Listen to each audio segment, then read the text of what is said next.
Hi there, I'm Holly McDonald with the Costa Mesa Pod, where we discuss all things concerning the lifestyle, businesses, and activities that make our area such a great place to live. Today I have Carrie with me of Recharge Therapy. Hi, Carrie. Hi, thanks for having me. Of course. Carrie is like your go-to, your expert for all things pelvic floors and therapy for that. So we're going to find out a little bit more about what she specializes in and who she can help. Carrie, hey. Hi, I'm so happy to be here. Yeah. Well, okay, let's like get right to it. First of all, Recharge Therapy. When did you start this business?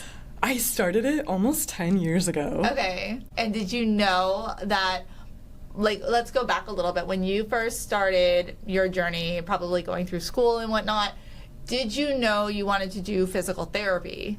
I always knew I wanted to do healthcare, and I thought I wanted to be a doctor, but then I was like, I want to spend time with my patients, so physical therapy was a good fit. I also have always been like in sports and active. Yeah. Have you been injured before?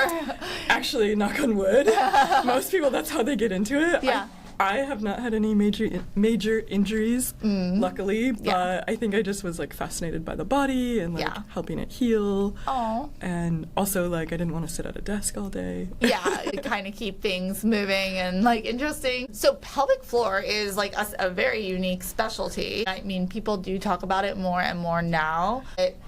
I want to know, like, how did you dive into that part of the field? Like, where did that interest come from? Yeah, I am happy to know, like, people are talking about it more. It's a little more out there, but still most people don't find out about it till they really need it, and usually they have to do a deep dive on the internet to find it. The only way I knew about it actually was because I had, after I had my first child, gone to the new mom school, which you've probably heard of. Yeah. Yeah, it's a great concept here in Southern California, and I know they've been expanding, but basically it's classes for new moms, and you're lumped together with a bunch of babies that were all born like at the same time, and so it's a really great way to like make friendships, bond, be kind of going through that same stage with other people. And so they brought in somebody to talk about the pelvic floor and kind of do like little evaluations for us, because they were like, these are the things that a lot of new moms don't know about, and they don't know that there's, you know, help for it or support. So that's the only reason I know. Yeah. New Mom School had a Long Beach branch for a hot second, and I was the pelvic floor therapist. So nice. Yeah, I'm a big fan of New Mom School because you learn all these things that you don't know. Yeah, and there's a lot to learn. Yeah. So okay, so I guess that brings it back to a lot of people find out about pelvic floors when they give birth, have babies, but what do other people need to be concerned about their pelvic floor?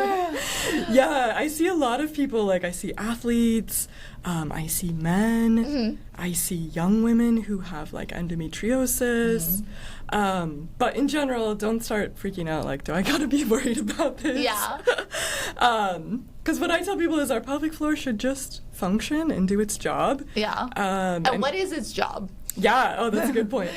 Its job is to support our organs, so our bowel, bladder, uterus if you're a woman, prostate if you're a man.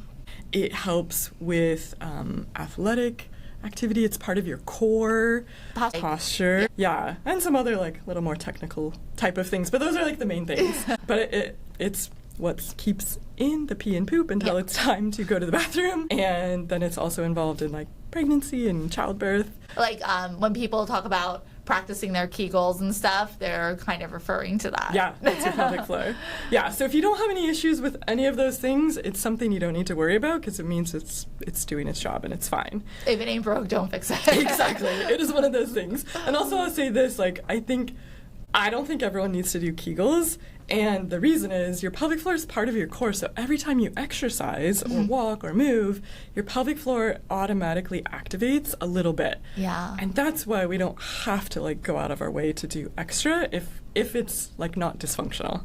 Yeah. So, well, I know that you had mentioned that like you have been an athlete and you like movement and not sitting at a desk all day. So I imagine that for some people that maybe don't get a lot of movement or are stuck at a desk all day, it might weaken that for them. Is that the truth? Yeah. Yes, you're like really spot on. I would say it's actually what I see is people, and I saw this a lot in the pandemic, when they were all of a sudden at home, sitting not in a good ergonomic setup, right? Because, we thought it was going to be a couple weeks, and then it was a year plus. Yeah. But a lot of people started to have tailbone pain and pelvic pain from sitting. Like, everything just got tight. I think of it kind of like our back muscles, right? If you sit all day, your back starts to hurt. Yeah. Certain people, like, who knows why, it just became like a tailbone or pelvic pain instead of back pain, which back pain and pelvic pain are definitely like related. Yeah. But if you're like slouching or like just like lounging on the couch or something, or even like on your bed, which I'm sure a lot of people were, you're going to be hitting different parts of your body in a different way. Yeah, and then they get tight and weak and sore. And we weren't meant to just like lie down. Totally. Yeah, we weren't meant to like sit at a desk all day. We were meant to like lounge all day. We were meant to like move. Yeah. So knowing all of this, what got you into this specific niche? Oh yeah, this is kind of random. I feel like a lot of people get into this because of their own issues or their own pregnancy journey. Yeah. I started this kind of by accident when I was a new PT, and it's been almost 20 years. So think about the early 2000s, like we had way less information on the internet, and pelvic floor therapy was relatively new still, but I really just got into it because I didn't want to work in a busy PT clinic. If you've ever been to physical therapy, it's often like a big open gym, right? And you just go do all these exercises, and I was like, this is not what I want to do. Okay. So I worked at this place that my friends had interned at, and it was like one-on-one for 30 minutes, and it was half of our caseload was like normal orthopedic sports injuries, and then half was pelvic floor therapy. Okay. And I'm new, and I'm like, yeah, I'll check it out. I'll try it. I'm open to it. But then I really, really liked it. You probably learned so much. Yeah, you learned a lot. And then it was just like these pelvic floor issues like really affected people's entire life. Yeah. Like if you have bladder leakage, if you feel like you always have to go to the bathroom, if you can't have sex because it hurts, right? Yeah. So I really, really enjoyed that part of like, it felt really life-changing to people. And so I did other things, but I kept coming back to that. Yeah. And actually I really love like working with athletes or moms who like are postpartum, want to get back into fitness. And it sort of melds the two of like sports physical therapy and pelvic floor therapy. And sure. To me, like that's like the most fun because it's like a little bit of both. Yeah, no, that's really nice. And is it a safe assumption that you work more with women because of your specialty, but obviously you work with everybody? Yeah. I would say the majority of my patients are women, and majority are moms. Yeah.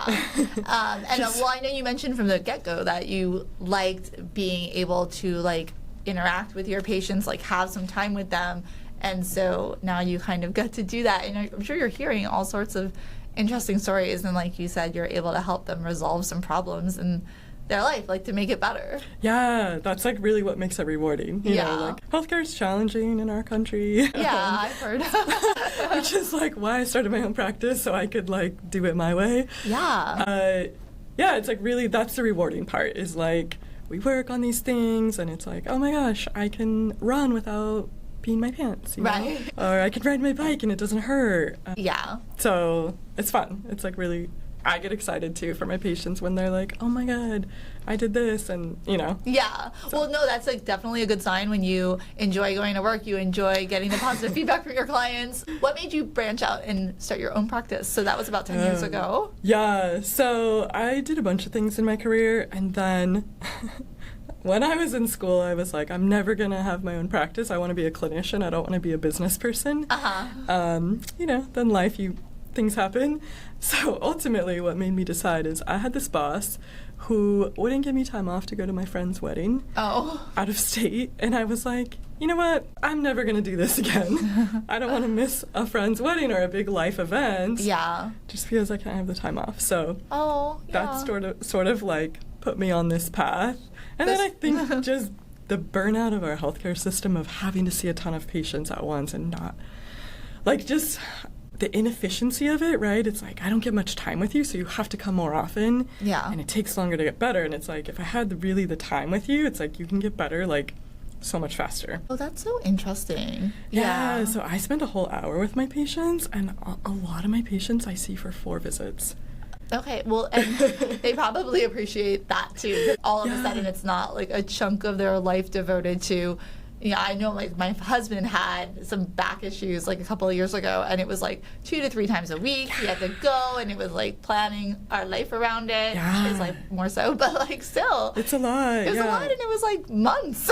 And because it was like short sessions, 20, 30 minutes or whatever. Yeah. Yeah, it was crazy. Yeah, so there is a better way. I think just our health system is not set up that way, and insurance and all these things, right? And so that's just, and it's just overwhelmed. So that's just like how it is, but there is a better way, and I wish the system would treat everyone that way, but well, no, eventually. You're on a mission now to make sure that people know that there's a better way, and they don't have to be in pain for as long or discomfort for as long. Totally. Yeah, that is honestly my goal. Like, let's be efficient. Like, I really try to be focused with my patients. Like, okay, we're gonna do as much hands-on as we need to, and then I really try to give people like 2 or 3 things to do at home. Okay. Because I feel like if I gave you 2 or 3 things, you'll do them, right? Well, at least do one. Yeah, versus if I give you 10 things, that takes 30 minutes, you're like, I don't got 30 minutes, right? Yeah. And especially for my moms, like I'm seeing a ton of moms who have newborns or little kids, and I'm sure you remember that stage of like, you think you have their nap schedule figured out, and then you don't, or you have an off day. So it's like, okay, if I could do this one thing in my day. We still don't have schedules of sleep figured out, so I get it. No, and that's like really respectful of your clients' needs and just their livelihood. Yeah, and I think that's a big part of it, is learning like each person and what works for them. So we don't have to do everything the same way. Just because the healthcare system is set up to do it like a cattle call for so many people doesn't mean that there can't be another way that's better for a lot of people. Totally. So it's great that you found a way to make that your practice. Yeah.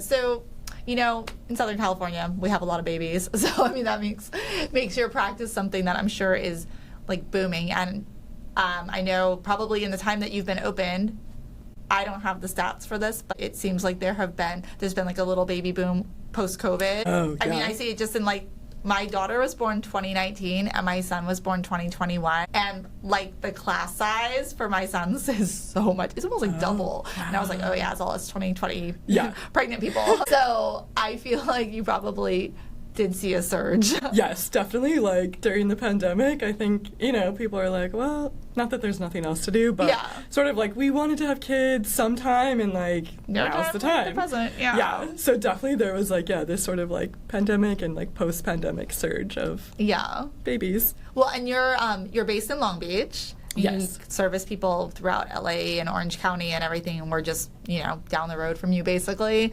And Orange County is more of a suburban area, so lots of families. Yeah. And a lot of people have also gone to Long Beach. Like, that's also been known as an area that people, they want to get away from LA, but like they don't want to go too far, and it's a different vibe for sure. So you must meet a lot of people there too. And then we've got the surfers and like all of the just outdoor activity lifestyle here. So I assume physical therapy is just in high demand. Yeah, we definitely have this active coastal lifestyle, and I love that, for whether it's like my moms or just people that have sports injuries, Yeah. And to me, I think that's my job, is to get you back to like whatever it is you want to do, and like to be active and be healthy and enjoy, right? It's December today and it's like 80 degrees out. The weather, I know, it's so beautiful. Well, you're like the type of practitioner that somebody sees where as much as you like them, you don't want to see them for too long because you want them to get better. Totally. Yeah, I know. People like with a different business model are like, how do you do it? But I'm like, no, my goal is to get you better and not see you like as soon as possible. And as soon as they're better, I'm sure they're telling their friends and referring people to you. Like, you must be constantly busy. Exactly, yeah. Like, that's the good part, is you get someone better and then they send their friends, And it's funny, this is kind of how I evolved from just pelvic floor therapy to more back to doing more sports and ortho stuff too is because I would see a lot of moms during pregnancy or postpartum. Yeah. And they would come back like later, like, can you help me with my back pain? Aw. And then they'd be like, oh, you helped me. Can you help my husband with his back pain? That's amazing. I will. What a good like referral to get is when somebody is pleased with the work that you did to make them better. Totally. Yeah. Yeah. And then like that person, you know, their husband or their friend is like, oh yeah, so and so told me like you helped them so much. So like, I want to come see you. And I was curious. I've spoken to, some chiropractors and some other people that do like massage and all of that. So is there a specific technique or practice that you use? Or does it depend? I don't know. It depends. There are some like specific things, and I feel like I use a variety of techniques. Like over time you kind of learn like, oh, for this thing we use this, and it kind of all like melts together. Got it. Okay. Yeah. Whereas I know like certain PTs will be like, I don't know, like the Mackenzie method, or I do this. Like there are things like that. But I feel like nobody outside of the PT world really knows what that means. No, I wouldn't know what it means. I just know that some people, just like realtors will say like, oh, well, I specialize in this, this, and this. And it's just like glossy. Yeah. To me, I'm like, I use a bunch of everything. And I feel like I've never been like married to like one method, because I feel like, okay, that works for this population and something else works for that. So I tend to take classes in like a bunch of different things. And then I think after just like doing this for a while, you're like, okay, I kind of bring all these things together. Yeah, I mean, I'm sure it's just something where when you work with bodies enough and kind of can see what's bothering people, you figure out what's going to work best for them. Yeah, exactly. Yeah. Is there anything that people should know if they wanted to come visit with you to be evaluated, or they're having pain? Do they need to know anything before they come meet with you, or do you do consultations, or how does that all work? Yeah, so I offer like a free phone consultation if people are like, I'm not even sure. I think that's a lot of people with pelvic floor therapy. Like, I read this. Is this the right thing? Yeah. Or like men will call me like, do you treat men? Because some pelvic floor therapists don't treat men. Yeah, okay. They like treat women. So yeah, definitely if you have questions, you can like schedule a free phone call. But yeah, usually people come. So here's another thing that a lot of times people don't know is you can go directly to a physical therapist. You don't have to get a doctor's referral. That's a good thing to know. I wouldn't know that. Yeah. People think like, oh, I got to go through the healthcare system, and sometimes that alone is the barrier, right? Like to get a doctor's appointment, right? So you don't legally, technically need a doctor's referral. Okay. Sometimes for insurance you do, but so you can always get started without that. So yeah, people come often to me, and like we have a full hour for our first session, all of our sessions really, but like plenty of time to talk about what's going on, to test all the things, and then I try to get people started on treatment the first session and give them like one or two things to do at home. Yeah, homework. Yeah, because sometimes I feel like you go to a physical therapist and they're like, okay, we evaluated you, and then next time we'll start the treatment. Yeah. And you're like, what was this hour for? Yeah. And it's frustrating. So I want to give people a little take home, like a little thing to start with at least. Yeah. Do you take insurance, or how does that work? I don't bill insurance. That's how we can make this work. Got it. Yeah. But the alternative is you can come for a lot less visits, less frequently. Totally. And like for some insurances, I can give you what's called a super bill. Okay. So you like submit that directly to your insurance afterwards, and then they would like pay you back directly. Decide if they will or not. Yeah. Yeah. Okay. Also that. Yeah, no, I mean, that makes a lot of sense. So it is like the healthcare world is so confusing, and like insurance it helps to a degree, but but maybe it doesn't because it's a headache. Yeah, and sometimes it's just like I need to get in and I need help right away, right? Absolutely. And so like there is this other way you can just get help, right, without going through all the hoops and stuff. So absolutely. It kind of depends. Sometimes, if you think you had surgery, right, like that's an example, like, and I need a lot of therapy, then maybe you want to go through your insurance. Yeah. But a lot of people, it's like, okay, we can like do it more efficiently. Yeah. Well, and correct me if I'm wrong, but I thought I remembered from New Mom School that they had said like, if you suspect you might have a pelvic floor issue, you can like measure something with your fingers, like on your stomach or something when you're lying down? Okay. Yeah. I remember doing that. Yeah. So there's something that happens in pregnancy called diastasis recti. It's your abdominal muscles separate, which it's normal. It's going to happen to almost everyone in pregnancy. And majority of people, it will like go back together after pregnancy. But for certain people, it won't. It just kind of depends on your genetics, your pregnancy, how big your baby was. Yeah. So yeah, you can measure that you can feel it on your own stomach, kind of when you do a crunch or a sit-up, if there's like a dip or like a space in there. I feel like I tried to follow some YouTube tutorials to like figure it out, and it was so confusing. I was like, I just need somebody who knows to like tell me exactly where the fingers go and exactly what to feel for. Yeah, and it is tricky. Like I tell people that too, because it's like, okay, it looks simple, but like you don't know what you're feeling for. No. You know, and like unless you have a big one, like some people have a big separation and they know they're like, there's just nothing there. Yeah. But I would say most people it's like smaller, so it's sort of like, what am I feeling for? Yeah. Well, and you do some courses too, like online courses. Mm-hmm. Why don't you share a little bit about that? Yeah, I started these because I started with like a one for moms and like where to start with exercise, because that was like a lot of people I saw, you know, and over time I'm like, I'm giving everyone generally the same exercises to start with. So you're like, oh, I'll just make one. Yeah. Share it. Because I used to think like PT is so individual. Yeah. But then over time, like there's certain things I see patterns of, and I'm like, oh, okay, I could make like an online video or online course for this. Oh, great. That's really awesome. Yeah. So there's a few things that I've done over the years. Like, I have a couple things for like pregnancy and postpartum. I have a bladder class. I have like something for tailbone pain. Oh, amazing. Just like, again, I can't solve every problem with like an online course. Yeah, but it's a good place to start.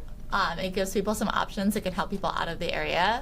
Yeah, exactly. And also that I think I started this like pre-pandemic, but then in the pandemic times, it's like, oh, we all need more access because we don't have as much in-person access. And then, like if people find me online or something, like then there's like some options. That's fantastic. Yeah. So where can people find you online? Yeah, so my website is Recharge Therapy. That's my business. And that's also all my socials. So Facebook, Instagram, TikTok, and YouTube. Yes, well, I specifically am more of an Instagram person, so I see a lot of your stuff. It is very, very helpful and informative, and some of it's very funny. So make sure to check it out. Try to put a little humor in there, but yeah, I try to like make little like do this exercise for this, or like if you have this problem, you know, like just a place to get information, because I think a lot of people, especially pelvic floor therapy, they don't know, like, what is this? Oh, I didn't know this could help me. I didn't know I could get help for this, right? Because I feel like doctors still aren't talking about it. So. Oh, for sure. Only a small sliver of the population has any idea what we're talking about. But hopefully if they listen to this episode, they'll have a pretty good idea, a good teaser. So make sure to check out Carrie's Instagram and all of her socials. And Carrie, thanks so much for being on the podcast. Yeah, thanks for having me. It was fun talking with you. Thanks.